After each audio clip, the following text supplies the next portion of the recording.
All right, first up tonight, score one for the Dubs.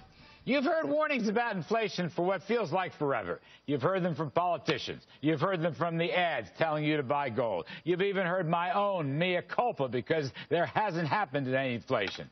Turns out that Janet Yellen and other inflation dubs on the Fed had it right. Important new Wall Street Journal study shows that Yellen and New York Fed head William Dudley were the best forecasters for the past 4 years. And inflation hawks like James Bullard, Charles Plosser, and Jeffrey Lacker, they were wrong. They had the worst forecasting records. All right, so one question is, does this strengthen Yellen's case to be the next Fed chair? Let's ask Peter Schiff. He's the CEO of Euro Pacific Capital. And we go to Scott Sumner. We welcome him to the show for the first time. He's professor of economics at Bentley University. And Professor Sumner is the leader of the new Market Monetarist School. Scott Sumner, I want to begin with you because everyone was talking about the printing press money, the $3 trillion plus that the Fed injected into its balance sheet and presumably into the financial markets, but the inflation never showed up. Why, Scott, in your judgment, why did the printing press money not show up? Well, that's basically because when interest rates fall close to zero, you can put a lot of money into the system and it doesn't have much inflationary effect. This is especially true because they started paying interest on reserves back in October 2008. And that further encouraged banks to hold on to the money. So historically, when countries get near zero interest rates, inflation generally stays low despite a lot of money injection. How far can they go, Scott? I want to get Peter Schiff into this. But how far can they go? I mean, would you advocate that the Fed continue quantitative easing and bond buying in order to expand the economy? Yes.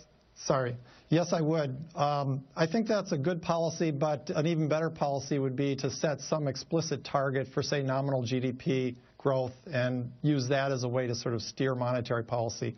But QE is better than nothing. All right, Peter Schiff, QE is better than nothing. The inflation never panned out. Janet Yellen wins the forecasting prize. I gave a mea culpa, I don't know, 6 or 8 months ago and said, guess what? There is no inflation, at least as reported. What's your take on this, Peter? Because the inflation story never panned out. Well, I'm still waiting for your next mea culpa. Maybe the only reason she hit the dartboard is because somebody moved the board in the path of her dart.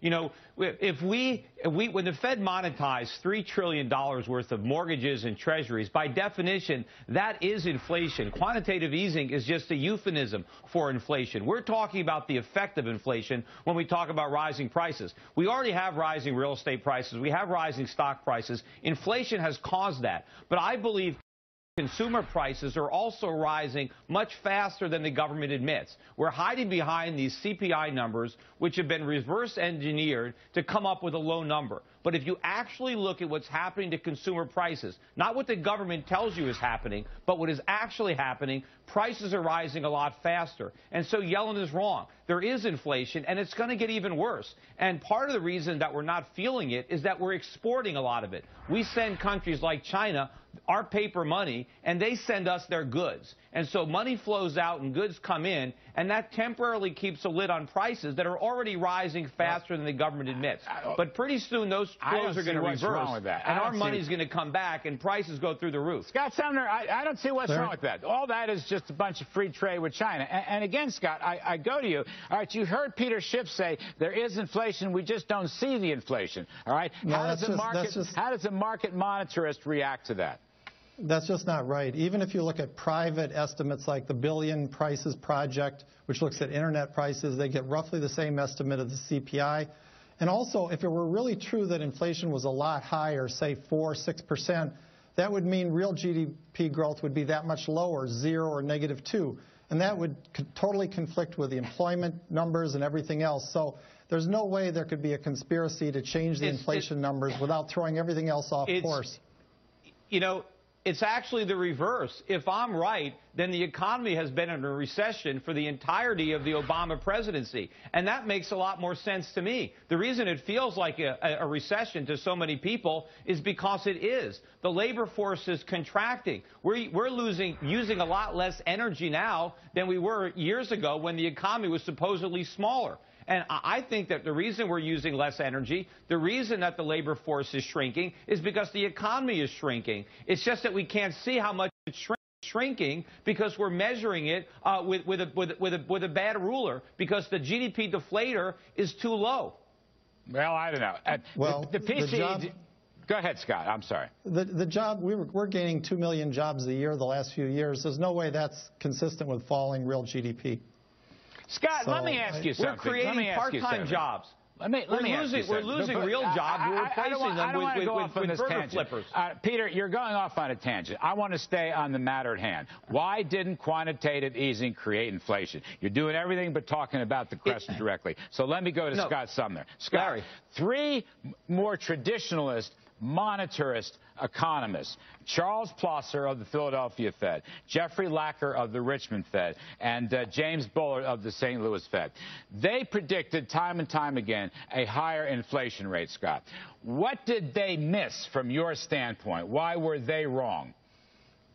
Well, I think they were focusing too much on the quantitative easing, which during normal times would be very inflationary, but in the special situation where the interest rates are near zero, that money just basically sits in the banking system. And it had a little effect on the economy, but nowhere near as much as they predicted. And Bullard, to his credit, has really changed his tune and actually advocated more aggressive monetary stimulus because he's seen the inflation numbers come in lower than he expected.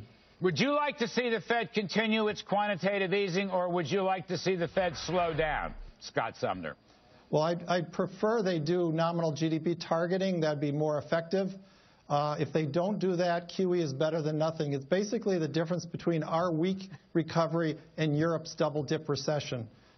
Look at the Europe situation. Look at the U.S. That's what QE has done. Go ahead, Peter. It's not better than nothing. All it's given us is a phony expansion. They have to stop it, and as soon as they do, we're going to have the recession that we should have had years ago, but the Fed short-circuited it. Quantitative easing is inflation. That's what it is. And we're going to see the consequences. Those Fed governors that were warning about the ill effects of quantitative easing are right. And you're going to see it in consumer prices. Most people already see it because they're going shopping. But maybe the guys at the Federal Reserve or people on Wall Street want to pretend it doesn't exist. But it's there, and it's going to keep getting worse because we're not doing anything about it. Peter, what happens when the Fed slows down its quantitative easing, starts buying fewer bonds?